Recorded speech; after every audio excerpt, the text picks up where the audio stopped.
ॐ अज्ञानतिमिरान्धस्य ज्ञानाञ्जनशलाकया चक्षुरुन्मिलितं येन तस्मै श्रीगुरवे नमः। वाञ्छाकल्पतरुभ्यश्च कृपासिन्धुभ्यैव च पतितानां पावनेभ्यो वैष्णवेभ्यो नमो नमः। नमो महावदान्याय कृष्णप्रेमप्रदायते कृष्णाय कृष्णचैतन्य नाम्ने गौरत्विषे नमः। हे कृष्ण करुणा सिंधो दीनबंधो जगत्पते गोपेश गोपिका कांत राधा कांत नमोस्तुते। तप्त कांचन गौरांगी राधे वृंदावनेश्वरी वृषभानुसुते देवी प्रणमामि हरिप्रिये। वृंदायै तुलसीदेव्यै प्रियायै केशवस्य च कृष्णभक्तिप्रदे देवी सत्यवत्यै नमो नमः।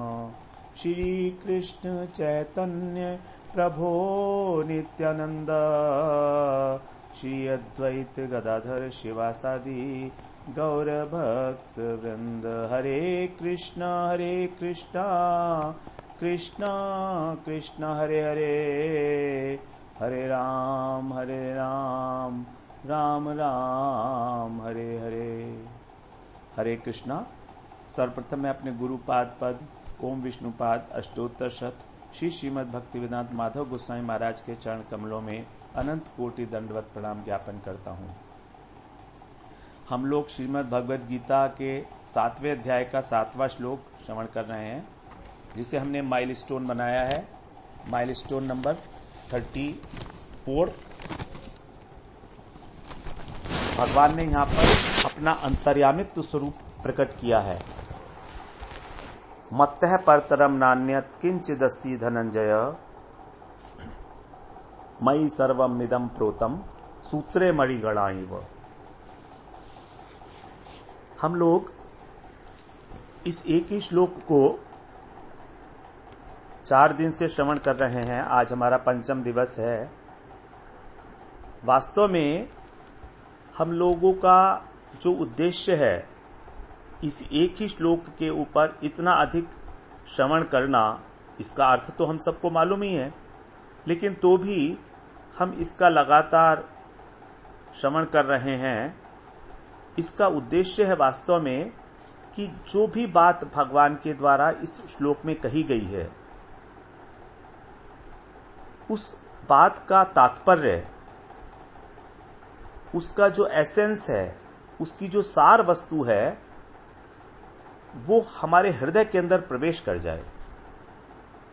और ये होगा तभी जब हम ध्यान पूर्वक बार बार श्रवण करेंगे एक ही बात का। हम लोग इसीलिए एक ही बात को कई कई बार रिपीट करके उसको श्रवण कर रहे हैं। जो पिछले श्लोक में कहा गया उसको भी हम लोग अपने ध्यान में ले रहे हैं। पहले भी इस संबंध में जो चर्चाएं हुई हैं उनको भी हमने ध्यान में ले रहे हैं, क्योंकि जब हम किसी सब्जेक्ट का, किसी विषय का अध्ययन करते हैं तो उसको पूरा अच्छी तरीके से समझना पड़ता है। यही कारण है कि हम लोग एक श्लोक की व्याख्या पर इतना अधिक बल दे रहे हैं। जो ज्यादा इंपॉर्टेंट श्लोक होता है उसके ऊपर हम लोग थोड़ी सी विस्तृत व्याख्या कर लेते हैं, थोड़ी विस्तृत चर्चा कर लेते हैं। कंटेंट वही होता है, लेकिन उसको अलग अलग प्रकार से हम लोग श्रवण करने का, अध्ययन करने का प्रयास कर रहे हैं। तो भगवान ने यहां पर 2 बातें बताई हैं। 6ठे श्लोक में भगवान ने अपना सर्वात्मक रूप बताया कि किस प्रकार से सभी वस्तुओं की उत्पत्ति भगवान से होती है। अहम कृष्णस्य प्रभवः प्रलयस्तथा, ये सर्वात्मक रूप था भगवान का। और प्रलय का मतलब जो नष्ट हो जाता है वो भी सब भगवान में ही लीन हो जाती हैं चीजें। क्योंकि भगवान उपादान कारण है। तो भगवान निमित्त कारण है और उपादान कारण है। यह है भगवान का सर्वात्मक रूप। उन्हीं से उत्पत्ति हुई और उन्हीं के अंदर लीन हो गई। यह सर्वात्मक रूप है। जैसे घड़ा मिट्टी से उत्पन्न हुआ और मिट्टी के अंदर ही लीन हो गया। जब टूटा घड़ा तो मिट्टी ही बन गया। उसी प्रकार से तो यह था भगवान का सर्वात्मक स्वरूप। और मत्तः परतरम नान्यत्, इस श्लोक में भगवान अपना अंतर्यामित्व स्वरूप बता रहे हैं कि वो किस प्रकार से हमारे उत्पत्ति के और हमारे लय के कारण तो हैं ही, साथ साथ हमारी स्थिति के कारण भी वही हैं, अंतर्यामी रूप से हमारे हृदय में विराजमान होकर। ईश्वर है सर्वभूतानाम हृदय अर्जुन तिष्ठति। सर्वभूतानाम, सभी प्राणियों के हृदय में ईश्वर के रूप से, परमात्मा के रूप से भगवान विद्यमान है। लेकिन ये जो परमात्मा विद्यमान है ये अंतर्यामी है। इन्होंने अपने बारे में भगवान ने बताया, ये यथा माम प्रपद्यन्ते तास्तैव भजामि हम। जो मेरा जिस प्रकार से भजन करता है उसको मेरी उसी प्रकार से प्राप्ति होती है। ये वही करते हैं जितना हमने उनके लिए किया है। ये यथा तांस तथा, ये जज की भांति हैं। इनमें वात्सल्य नहीं है, इसमें प्रेम नहीं है, इनमें ये पिता नहीं है, क्योंकि अंतर्यामी परमात्मा है। इनको तो सारा जगत चलाना है। लेकिन यहां पर भगवान अपना परिचय भगवान के रूप में दे रहे हैं। मयि सर्वम इदम प्रोतम सूत्रे मणिगणा एव, कि मैं ब्रजेंद्र नंदन श्याम सुंदर भगवान परम पुरुषोत्तम श्री कृष्ण, जिसका विशेषता इनकी क्या है? विशेषता है भक्त वात्सल्य, जो अपने भक्तों के लिए ही इस धराधाम पर आते हैं, जिससे कि उनकी लीलाओं कथाओं का, उनके गुणों का वर्णन सुन के भक्त जो है वो आनंद को प्राप्त करें। तो यही कह रहे हैं, मयि सर्वम इदम प्रोतम, कि सब कुछ मुझ में ही ओतप्रोत है। प्रोतम का मतलब है जैसे कपड़ा बनाते हैं हम सूत से, तो कपड़े में दो चीजें होती हैं, ताना और एक बाना। ताना बाना होता है ना, ताना और बाना। तो ताना भी सूत है और बाना भी सूत है। इन दोनों को मिलाकर ही कपड़ा बनता है। दो प्रकार के धागे होते हैं कपड़े में। एक लंबा धागा होता है जिसको बोलते हैं ताना, और एक आड़ा धागा होता है, आड़ा तिरछा, उसको बोलते हैं बाना। तो इस प्रकार से सूत जो है वो कपड़े से पृथक नहीं है। कपड़ा बना ही सूत से है, ताना और बाना से। तो कपड़ा कहां प्रोत है?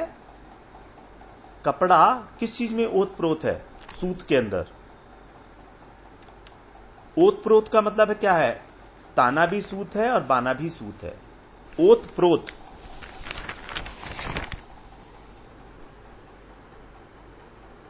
ओतप्रोत, ये विश्व कैसा है ये वैसे ही है। ओतम प्रोतम पटवत यत्र विश्वम। पटवत, पट का मतलब है कपड़ा, कपड़े के समान। ओतम प्रोतम पटवत यत्र विश्वम। जैसे पट अर्थात कपड़ा सूत में ओतप्रोत है, कपड़े का ताना बाना दोनों ही सूत हैं। जैसे कपड़ा सूत से पृथक नहीं है, वैसे ही ये जो विश्व है मुझसे पृथक नहीं है। मयि सर्वम इदम प्रोतम। इदम का मतलब है विश्व, सर्वम का मतलब सारा, संपूर्ण ब्रह्मांड, अनंत कोटि ब्रह्मांड। तो ये सारे के सारा जगत जो है भगवान कह रहे हैं मुझ में ओतप्रोत है। अर्थात इस संसार में मेरे जो कुछ भी तत्व दिख रहा है वो मैं हूं, मैं ही हूं। जो कुछ भी तत्व दिख रहा है, जो एसेंस है, जो बेसिक है, जो मूल है। शरीर अलग अलग हो सकते हैं, शरीर जो है वो तत्व नहीं है, शरीर तो कार्य है। तो जितने भी संसार में प्राणी हैं, उनके नाम, उनके रूप, उनका आकार, उनके गुण, उनके क्रियाकलाप, सब कुछ अलग अलग हैं। लेकिन उन सब में जो व्याप्त रहने वाला चेतन तत्व है, आत्मा है, परमात्मा है, वो कह रहे हैं भगवान मैं ही हूं। तो चेतन तत्व जो है वो भगवान ही है। 13वें श्लोक में भगवान बता रहे हैं ना, 13वें अध्याय में दूसरे श्लोक में, क्षेत्रज्ञं चापि मां विद्धि सर्व क्षेत्रेषु भारत। वहां पर दो शब्द प्रयोग किए गए हैं, क्षेत्र और क्षेत्रज्ञ। क्षेत्र का अर्थ होता है शरीर और क्षेत्रज्ञ का अर्थ होता है शरीर को जानने वाला, अर्थात आत्मा। तो इस शरीर को जानने वाला जो है वो तो है आत्मा। और भगवान कह रहे हैं सर्व क्षेत्रेषु भारत, जितने भी क्षेत्र हैं अर्थात जितने भी जीव हैं, अनंत कोटि जीव जो हैं, उन सबके क्षेत्रों को जानने वाला, उन सबके शरीर के धर्मों को जानने वाला क्षेत्रज्ञ कौन है? वो मैं हूं। क्षेत्रज्ञम चापि माम विद्धि, मुझको जान। मुझको मतलब भगवान को जान। ये भगवान ही क्षेत्रज्ञ हैं, जो परमात्मा के रूप में सबके हृदय में विराजमान है।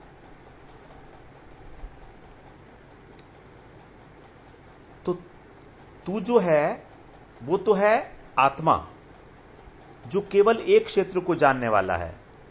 और मैं भी हूं, मैं हूं क्षेत्रज्ञ, परमात्मा जो सभी क्षेत्रों को जानने वाला है। 13वें अध्याय में हम लोग श्रवण करेंगे, क्षेत्रज्ञ के दो अर्थ बताए गए हैं, आत्मा और परमात्मा दोनों। आत्मा भी क्षेत्रज्ञ है, आत्मा केवल एक शरीर को जानती है, और परमात्मा सभी शरीरों को जानने वाले हैं, सभी जीवों के शरीर को जानने वाले हैं।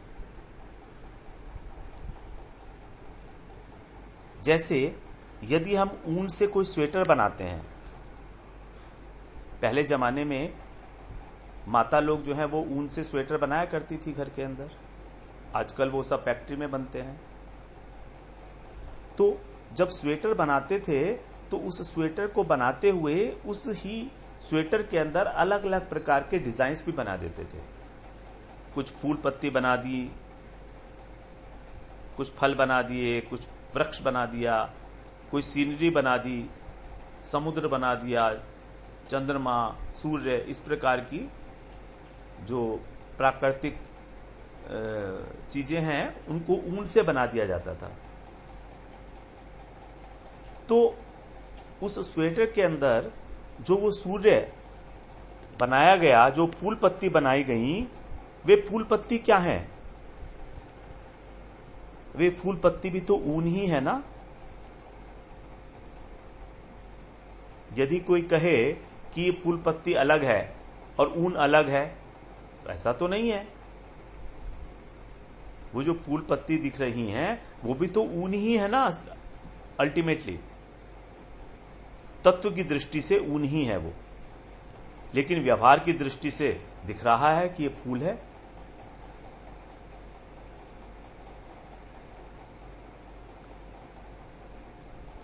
पत्ते अलग हैं, फूल अलग है, सूर्य अलग है, वृक्ष अलग है। स्वेटर के अंदर डिजाइन जो बने हैं, उसी प्रकार से ये जो विश्व है भगवान में ही ओतप्रोत है, उन्हीं में पगा हुआ है, मतलब सरोबार है, सरोबार। इसी के लिए भगवान अब उदाहरण दे रहे हैं, सूत्रे मणिगणा इव। सूत्रे मणिगणा इव, जैसे सूत होता है। अब उस सूत के अंदर गांठ बांधकर उस सूत के मनके बना दिए जाते हैं, मणियां बना दी जाती हैं। यहां पर मणि शब्द का जो अर्थ है वो मणि नहीं है, जो मणि माणिक्य होते हैं, यहां पर वो अर्थ नहीं लिया गया है। यहां पर इसका अर्थ लिया गया है माला के अंदर जो मनके होते हैं। तो जो मनके हैं वे भी सूत के ही बने हुए हैं और सूत में ही पिरोए गए हैं। जब मनकों को सूत से ही बनाया और सूत के अंदर ही उनको ग्रथित कर दिया, पिरो दिया, तो दो चीजें हो गई, एक तो सूत हो गया और एक मनका हो गया, अथवा मणिगणा। मणिगणा का मतलब बहुवचन है। यहां पर बहुत सारी मणियां, बहुत सारे मनके हैं, एक मनका नहीं है। तो सूत तो एक ही है, लेकिन उस सूत के अंदर मनके अनेक अनेक प्रकार के, अनेक मनके पिरोए हुए हिस्से हैं। वास्तव में मनके भी सूत के बने हुए हैं और सूत तो सूत है ही। तो सूत में गांठ बांधकर उसका मनका बना दिया गया और उन्हें उलझा दिया एक प्रकार से, मानो सूत्र के अंदर पिरो दिया हो। सूत का मनका बनाकर उसको उलझा दिया थोड़ा सा सूत के अंदर ही, तो ऐसा लग रहा है कि उसको मनके को सूत में पिरो दिया गया है। जैसे यदि कोई सोने की माला बनवाए, तो सोने का ही अगर मान लो सूत्र ले लिया जाए, एक बहुत पतला धागा सोने का, और सोने के ही उसमें मनके डाल दिए जाएं पिरो पिरो कर, तो सूत्र और मनके दोनों ही जो हैं वो सूत के बने हुए हैं, सोने के बने हुए हैं। तो सोना ही ओतप्रोत है उसके अंदर।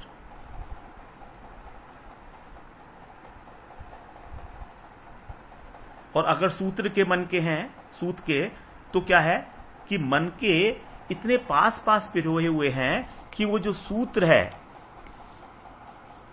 जो उन मनकों को धारण किए हुए है, वो दिखाई भी नहीं दे रहा है, छुप गया है, क्योंकि मनके बहुत पास पास हैं, मनकों के बीच में जगह ही नहीं है। इसलिए वो जो धागा है जिसमें वो पिरोए हुए हैं, वो दिख ही नहीं रहा है।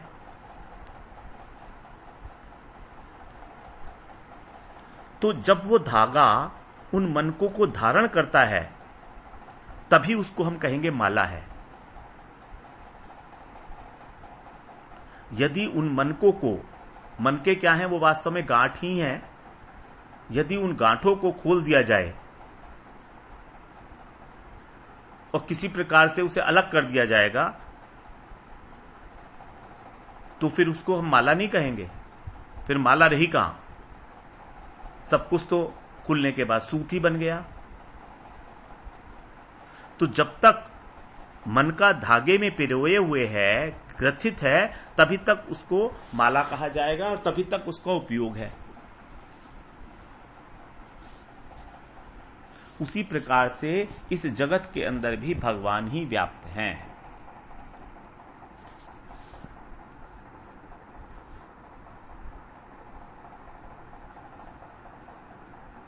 वही इसके आश्रय हैं, वही इसमें भरे हुए हैं। मानो संपूर्ण जगत ही वासुदेवमय हो। संपूर्ण जगत, तो जब तक धागा और मन का साथ साथ हैं, तब तक हम उसको कह रहे हैं माला। तो मनके की माला से पृथक कोई सत्ता नहीं है।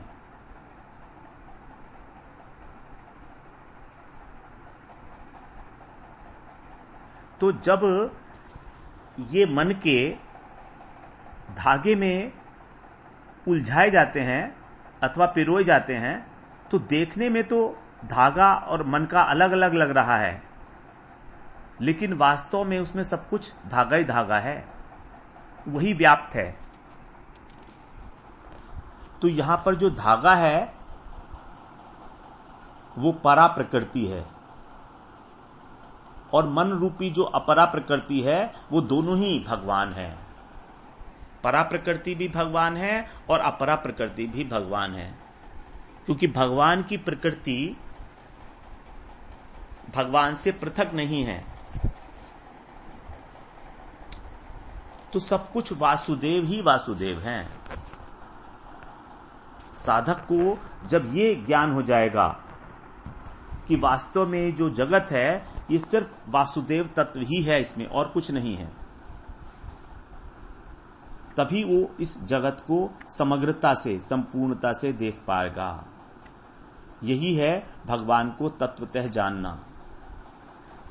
और जानने के लिए माध्यम हुआ परा प्रकृति और अपरा प्रकृति, उन दोनों को पृथक पृथक जानकर, भगवान से अभिन्न जानकर भगवान का अनुभव करना, इस संसार में भी और इस जीव में भी, क्योंकि जीव भी भगवान का अंश है और जगत भी, संसार भी भगवान का ही बना हुआ है, भगवान की ही सत्ता से है। तो वास्तव में उद्देश्य ये है कि जो जीव है वो इस जगत से, जो भगवान का है, भगवान की सेवा करे। भगवान ने करुणा करके हमको मनुष्य का जन्म दिया, हमको मन, बुद्धि, अहंकार और चित्त दिया, ये सोचने के लिए कि हमारा कर्तव्य क्या है।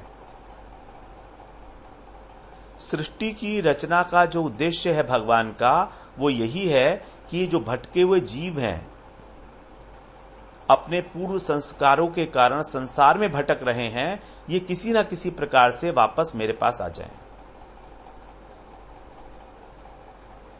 ये उनकी अपार करुणा है हमारे प्रति।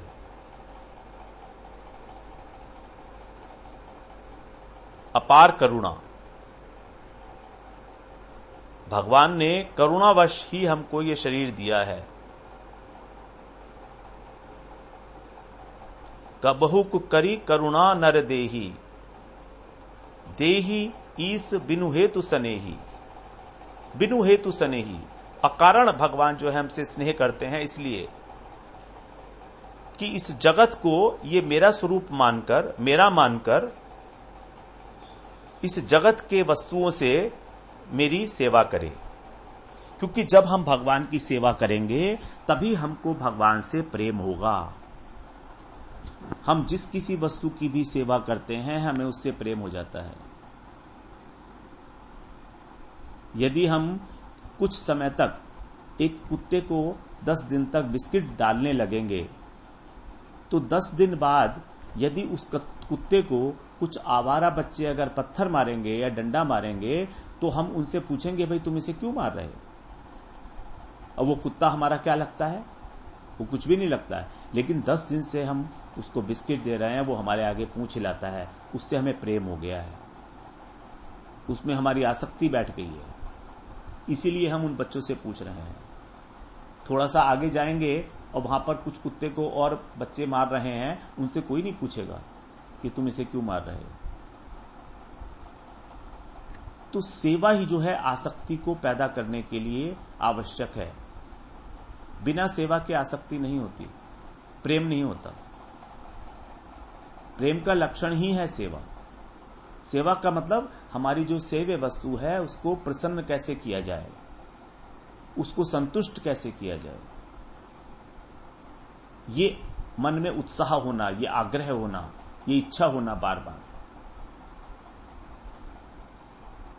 तो जब हम इस प्रकार से जगत की वस्तुओं से और जगत के पति, जगतपति भगवान की सेवा करते हैं, तो हमें भगवान से स्वाभाविक रूप से प्रेम हो जाएगा। और यही तो भगवान चाहते थे, मैया सक्त मना पार्थ कह के, मैया आवेशित चेत साम कह के, इसका चित्त मुझ में आवेशित हो जाए, बस किसी भी प्रकार से हो।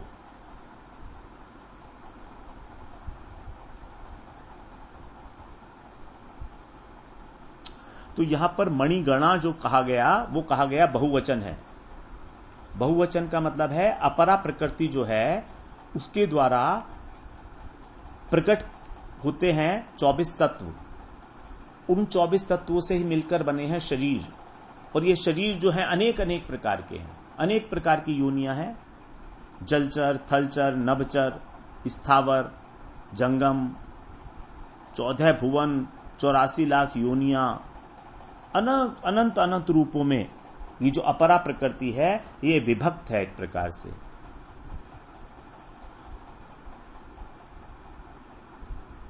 और इस अपरा प्रकृति को अर्थात इस शरीर रूपी कार्य को, कार्य है ना ये प्रकृति का, प्रकृति का कार्य है शरीर और संसार। तो इस शरीर को, इस जगत को, इस संसार को धारण कौन करता है? परा प्रकृति, जीवात्मा।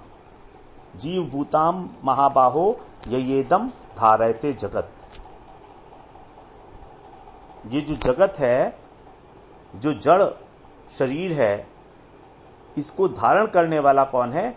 चेतन परमात्मा, चेतन आत्मा, जीवात्मा, तटस्थ शक्ति से जो प्रकाशित हुआ है।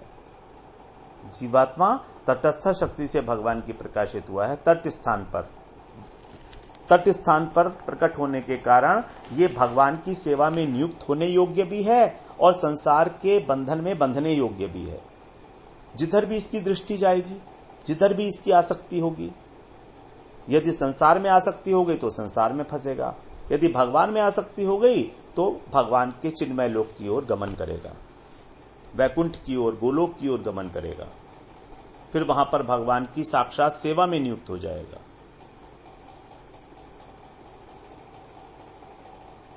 तो वास्तव में भगवान ही परम कारण है, परम कारण सभी रूपों में, क्योंकि कारण ही जो है कार्य में परिवर्तित होता है। जैसे रुई से धागा बनता है तो रुई हुई कारण और धागा हो गया कार्य। बीज से वृक्ष बनता है तो बीज हो गया कारण और वृक्ष हो गया कार्य। उसी तरह से भगवान हो गए बीज और ये जगत और ये जीव, जीवात्मा, ये हो गया कार्य और भगवान हो गए कारण, परम कारण। तभी उनको कहा वासुदेव सर्वमिति। भगवान के अतिरिक्त अन्य कुछ देखना, अन्य किसी वस्तु की सत्ता देखना भूल है हमारा। श्रीमद् भागवत में बताया है वासुदेव परा वेदा वासुदेव परा मखा वासुदेव परा योगा वासुदेव परा क्रिया वासुदेव परम ज्ञानम वासुदेव परम तपः वासुदेव परो धर्मो वासुदेव परा गति। वासुदेव परा वेदा, वासुदेव ही वेद हैं, वासुदेव ही यज्ञ हैं, वासुदेव ही योग है और वासुदेव ही परा क्रिया, जो क्रिया है वो भी वासुदेव है। वासुदेव परम ज्ञानम, परम ज्ञान भी वासुदेव स्वरूप है, परम तप भी वासुदेव है, वासुदेव परो धर्मो, और वासुदेव ही मनुष्य मात्र का परम धर्म है। वासुदेव परागति, और वासुदेव ही हमारी परम गति है, अर्थात हमारा लक्ष्य वासुदेव ही है। तो जगत की सेवा कर, जगत को उपकरण मानकर भगवान की सेवा करना और भगवान में इस प्रकार आवेशित हो जाना, आसक्त हो जाना, यही है रास्ता, अभिधेय तत्व। और हमारा प्रयोजन तत्व क्या है? वो भी भगवान वासुदेव ही हमारे प्रयोजन तत्व हैं, उनके प्रेम की प्राप्ति। इस प्रकार से हम लोगों ने ये 7वां श्लोक श्रवण किया, जिसमें भगवान ने कहा मत्तः परतरम नान्यत् किंचिदस्ति धनंजय। अब कल से हम लोग 8वां श्लोक श्रवण करेंगे, जिसमें भगवान अपनी अलग अलग प्रकार की विभूतियों के संबंध में वर्णन करेंगे। वांछा कल्पतरुभ्यश्च कृपा सिंधुभ्यैव च पतितानां पावनेभ्यो वैष्णवेभ्यो नमो नमः।